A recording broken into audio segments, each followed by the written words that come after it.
how qSEAp was incepted and what was the reason and founding principle that time and how you're growing and what qSEAp stands for today. Okay, so let's start from the beginning. So we started qSEAp 14 years back, and I believe there are two type of people who start a company. One, those who are brilliant. They are clear about their roadmap. They know what they want to do. They are the top rankers, graduates from IIT and IIM. And then there are people like us who have above average, who are above average, and they have a good aptitude, but they are not book smart. You can call them street smart. So that's a good word. so we were like very naive to understand. Hello everyone, welcome back to the GB show. If you are someone who is looking forward to make career in cybersecurity or you want to found a company in cybersecurity industry, if you are a cybersecurity practitioner working in VAPT, red teaming or as a cybersecurity consultant, this episode is for you. Today I have an amazing guest, Praveen Singh, who is CTO at qSEAp Infotech Private Limited. He has around 18 years of experience in red teaming, VAPT and overall cybersecurity consulting services and have served many banks, and qSEAp is today the leading company who has penetrated in all banks, almost all banks in India, and they are doing amazing job in Middle East and Asia as well. Let's hear him out.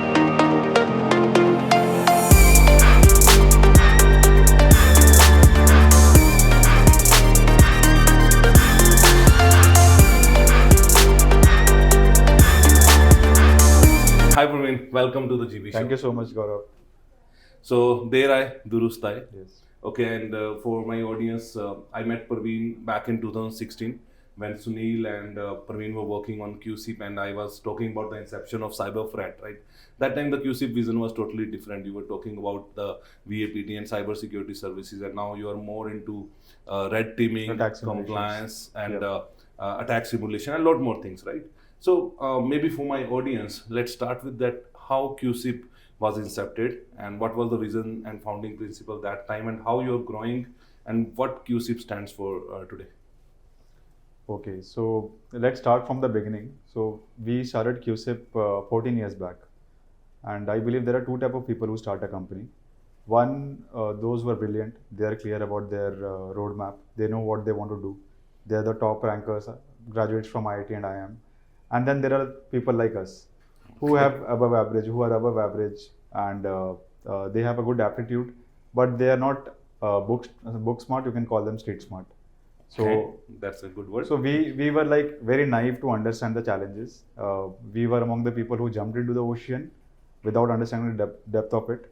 And later on, along the journey, we continuously evolved ourselves to the challenges of the market and segment. So 14 years back when we started, we were 8 to 9 friends, and we thought we will start a product company which was not into cybersecurity. Okay. But me and Sunil, we started our job as a cybersecurity consultant. So we were from the background, but we wanted to create something which was not from this domain.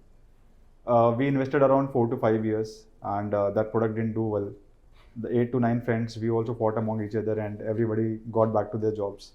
And me and Sunil, we thought, let's let's focus on cybersecurity as a venture now. So initial 2-3 years, we were trying to figure out how to project VAPT, how to get customers with a small segment of VAPT services. And the only thing which we did right was that we continued making some money so that we can sustain and we don't have to go back to our jobs. Okay. So that was the best thing which we did. So to make some money, we took freelancing assignments. We took trainings in colleges, one-day workshops. We used to get around 25,000 rupees a day. And we were able to manage at least 2 workshops in a month. So that is how we continued surviving for initial 2-3 years. In 2014, then we thought, let's start consulting as a full-fledged business. But at the same time, we had a challenge that none of the customers were willing to work with a smaller player like us. Customers having 1,000, 2,000 assets with 100 applications, why would they engage a partner like us who has absolutely no experience? So what we realized is that we have to solve some kind of market problem in order to establish a company. So what we did was, initially we figured out that most of the consulting firms, cybersecurity consulting firms, the leading consulting firms, they had shortage of resources. and the type of people they were getting from training companies were not good. So the point is that if you want to train somebody in cybersecurity, you have to ensure that the person has basic aptitude so that he or she can learn the concepts. At the same time, there has to be some level of inclination of that person towards the technology. Otherwise, it's a waste of time for the person as well as for you. So we thought this is the market problem which we want to address. Basically, we thought we will supply cybersecurity manpower or pen testers to the existing consulting firms, and rather than directly approaching the end customers who were not trusting us, these consulting firms were very aggressive. They always wanted resources. They always had shortage of resources. So, and at the same time, we didn't wanted to start a training company. So we started onboarding people. We filtered those people based on their aptitude and inclination towards the technology. We took them on our payroll and we created a training model of 2 to 3 months initially. Then once those guys are skilled enough, we started supplying it to the consulting firms. So that is how we initially started making money and the cash flow started coming in. So initial 2 3 years, we thought we will not stop until we are a team of 100 consultants. So once we reach 100 consultants, I guess what 2017 or 18, we reached a team strength of 100 consultants. And our business was purely to supply manpower to the existing consulting companies, and there were some small customers also who used to engage us for their services, but that was not that prevalent, or it was not a big chunk of our business. So after that, we thought after reaching 100 consultants, then we thought we have to pivot now. We have to pivot and emerge as a proper cybersecurity consulting company. Then again, there was a challenge. When we approached the market, when we approached the customers, we had absolutely no experience, and the customers knew us as a resource provider or a manpower company. So we thought we have to create, or we have to establish our technical competence in front of the customer. Then only they will trust us with their data. So that is when we thought we did our research, and 2017-18, I guess red teaming was a booming concept that time. Attack simulations and red teaming. So I'll just tell you that how red teaming is different from VAPT, and why it's important for the CISOs to basically look into these red teaming and attack simulation services. So for example, if I see a CISO has to take care of many things. The first thing is they have to manage all the vulnerabilities in their organization. For example, a mid-size or large segment customers, they have thousands of vulnerabilities in their organization, which are categorized into critical, high, medium, low, based on the CVSS rating, right? Yeah. So that is how they look at the vulnerabilities. From compliance point of view, they have to do some certifications. They have to adhere to the regulatory compliances as well. Then they have to take care of the attack surface management, internal and external. Then there are log monitoring and incident monitoring. That is one part they have to do. So most of their bandwidth is getting consumed in these things. And the attackers are taking a different route, or you can say the attackers are taking a different path altogether to reach their crown jewels. And they're not able to get that visibility at all, because if you see a vulnerability, isolated vulnerability, it is very difficult to visualize or to understand how an attacker can use this vulnerability to come inside the organization and reach the crown jewels, right? Yeah. But when you do red teaming, so red teaming is all about identifying vulnerabilities in the various layers of an organization, chaining all those vulnerabilities and creating a path so that a person from outside or inside can actually reach the crown jewels. When I say crown jewels, we are talking about the most critical data or information of a customer, right? So this visualization, so for example, if you see in the attack path, there are 5 or 6 or 8 vulnerabilities which we have changed. If you see these vulnerabilities individually, their CVSS rating is very low. So a customer or a CISO who is looking at these vulnerabilities isolated, they're not even thinking about these vulnerabilities or addressing these vulnerabilities, right? But when they see these things in a track chain, that is when they actually understand where to focus. So this is how you should actually prioritize. While CVSS and CVE ratings are good, that has to be taken care of, but at the same time, the real vulnerabilities on which people have to focus, that visibility comes from red teaming and attack simulations. Okay, that brings the change in the qSEAp.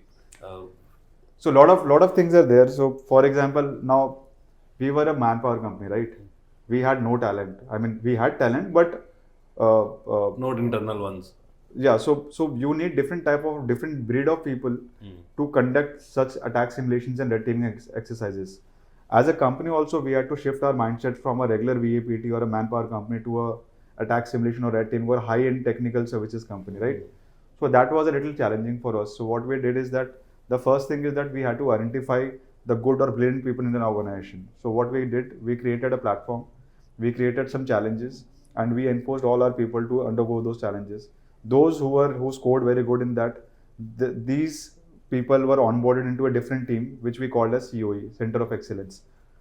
So people who were technically very good in our organization became a part of COE. After that, we were also focusing on people who were emotionally attached to our company. So because these are the people who will go with you for a longer run. So having a technical competence is one part. Second part is that having emotional inclination or attachment towards the company. So that is how we created a COE. Then after creating a COE, the second challenge was to get a customer, right? Why would a customer start giving you red teaming engagements? So I still remember the first banking customer which we got. So I guess you only referred us to those companies. I referred to many. Yeah. So the first banking customer for red teaming which we got it on a condition that if we are not able to, so red teaming is an objective based assessment. You create an objective. For example, a customer can say that I want you to perform a ransomware simulation in my organization from outside. I'll not give you any access. I'll not tell you anything about my organization, right? So that challenge, so in the first engagement, we got some challenge which was very difficult to execute. But we signed the contract with the customer with the condition that if you're not able to meet that challenge, we will not take 50% payment. And once we got the first engagement, these guys were like, I told you about COE. So these guys were hungry and they were technically very passionate. So we put this challenge in front of them and then they created this service line entirely. Okay. So as a founder, my only thing is now to provide all the assistance to this team. Now we have a 35 member, you can say 35 member team in our COE. Okay. 35 people are there in COE now. And we have around 250 to 300 consultants. Once you are able to establish your technical competence in front of a company, then it is very easy to do business with them. So you name any large banking customer of India, we have done red teaming for them. Okay. So that is how we were able to penetrate the market. See, in a nutshell, I'll tell you about the journey of company. So we have created a 25 years roadmap of qSEAP, and we have divided this roadmap into 4 parts. The first part is Prarambh, which is beginning. Okay. So it's the first 6 years of the company. So that is the time when we actually failed a lot of ventures. We were trying to identify the heart of the company, that what exactly we have to do. Then we came up with this manpower selling model, so that we can create some kind of cash flow, regular cash flow for the company. So that is the first part, the beginning part, where we underwent a lot of challenges. The second 6 years of the company is called as Pragati, which means progress. So after Prarambh comes Pragati. So that is the time when we got cert impaneled. We bought our own office. We got ISO 27001. We ventured into these red teaming and attack simulation activities. We pivoted from a manpower company to an entirely cybersecurity or high-end technical cybersecurity services company. So this was the second 6 years of the company, which is called as Pragati. So from 2023, we have entered into the third phase of company, which is called as Avahan. So Avahan means challenging the bigger challenge. So now we feel that we are ready to challenge the bigger players in the market. So now we are adapting ourselves. I mean, we are also changing the way we are working in our organizations. So we have stronger processes. Now we have account managers to take care of the customers. There are project managers to take continuous feedback from the consultants who are working on site. Then there is a COE and there is a research team which is continuously researching on the emerging trends of the cybersecurity. We are continuously changing our services as per the need of the customers. So a lot of things we are doing. In fact, we are trying to develop a couple of products as well, which we'll launch in a couple of years. So these all things are a part of our third phase, which is Avahan. The objective of this third phase is that we want to be among the top 5 Indian players, cybersecurity niche service providers in India. And once we feel that we have reached that level, so we feel from 2028 we will be that stage. We will be there, and then comes the final stage of the qSEAP, which is called as Samriddhi, which means success. So when we say Samriddhi, it means that after that we don't want to continuously work for money, because we feel that once you are among the top 5 players, you will be getting a lot of money, right? So you are already making money. So that is a time when we want to give it back to the society and country. So we think that in that stage, what we will do is we will support the young entrepreneurs on their ideas. We will invest on them. We will maybe guide them, mentor them. At the same time, we want to contribute some part of our manpower to the national security, and maybe along with CXO Junction or CyberFed, we will do something for the society as well. So that is the objective of the final phase of this is 25 years. Amazing analogy, and I think these 4 phases sounds interesting event. I'll say that qSEAp has come a long way, and when Yes. we look from outside, we look you as a successful entrepreneur. But if you are defining your journey, that you still have far There's to a long go. way to So go. Yeah. yeah, but when we look outside and how I've seen from 2011 to today, and I recall that you have already achieved success Thank you quite so over much. there. And I think I've seen your Pragarti phase as well, where you have done and good work. In India, you have penetrated well. You are already in Asia and Middle East as well, right? So how difficult it was to manage the local regulation and compliance and learning about different regions and providing your services to the different banks of the different countries. So basically, working in India is comparatively easier for us, right? The first thing is that we have a local presence, so sales becomes easy. Then at the same time, you meet the customers, you get a direct feedback from them, and you understand their pain areas, and you can easily modulate your services according to them. Now, going abroad was a different ball game altogether. The first thing is a logistic issue, right? You have to continuously travel. Then to understand the market, you have to, of course, you have to do a little bit of market research. You have to do a little bit of market research on the region which you are targeting. What are the norms? How is it is that company welcoming other company players to their region or not? That is the first thing you have to understand. Then if the market is saturated, then there's no point targeting it. Then third thing is that you can do a little bit of Google research to understand the regulatory compliances, right? But how we did was we made it clear that unless until we have a continuous flow of business coming from that particular region, we'll not set up an office there, right? So we targeted the local partners. Like I told you that in India, people continuously have shortage of resources, and that is how we started our journey in India. So there is a similar problem abroad also. They continuously need people. So we redirected our 10-15% of manpower, which was really good, to different segments. For example, Saudi Arabia. Then we are doing some activities with couple of customers from Europe also. Our objective was simple, that we wanted to work on a small piece of segment in a bigger project. Once you start working in that particular region, you start understanding the pulse of the customers. So for example, we were doing for a European customer, we were doing one a project. So GDPR comes in picture, right? So that was the first time while performing pen testing and while performing simple VA also, we were able to understand how GDPR comes into these segments. Then that customer was a automotive customers. They were into building automotive cars. So again, ISO 21434 is one of the standards which they were complied with. So again, that was the first exposure. So that is how you start understanding the pulse of the customers and the regulatory requirements. So that is how we penetrated the other regions market. Now we feel that we are ready to set up an office in Middle East, and we are trying to, again, you have to find a local partner for that as well.